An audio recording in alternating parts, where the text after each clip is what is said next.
India has achieved a major digital milestone as Prime Minister Narendra Modi formally launched BSNL's fully indigenous 4G network, developed in collaboration with Tata Consultancy Services (TCS), Centre for Development of Telematics (CDOT), and Tejas Networks. This marks a significant step toward a 5G-ready future, positioning the nation among the few capable of developing and managing their own core telecom infrastructure. As part of the rollout, 97,500 mobile towers have been commissioned across India in record time. The network now delivers high-speed internet to 26,700 villages, directly empowering nearly 2.2 crore citizens in rural and remote areas who previously lacked reliable digital connectivity. The system has been built on the Bharat Telecom stack, a fully homegrown architecture.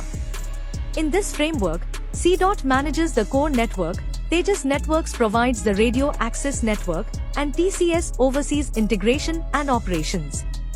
Designed as a software-based, cloud-native and modular system, the network can be smoothly upgraded to 5G in the future without requiring an overhaul of infrastructure. This development is more than a technical upgrade, it reflects India's push for digital self-reliance under the Atmanirbhar Bharat vision. By creating and deploying its own stack, India reduces dependence on foreign technology and strengthens its strategic autonomy in telecommunications. The benefits extend far beyond connectivity. The 4G expansion will enhance online education, telemedicine, e-governance, digital payments, and rural entrepreneurship. It is expected to narrow the digital divide between urban and rural India, fostering greater inclusion and opportunity.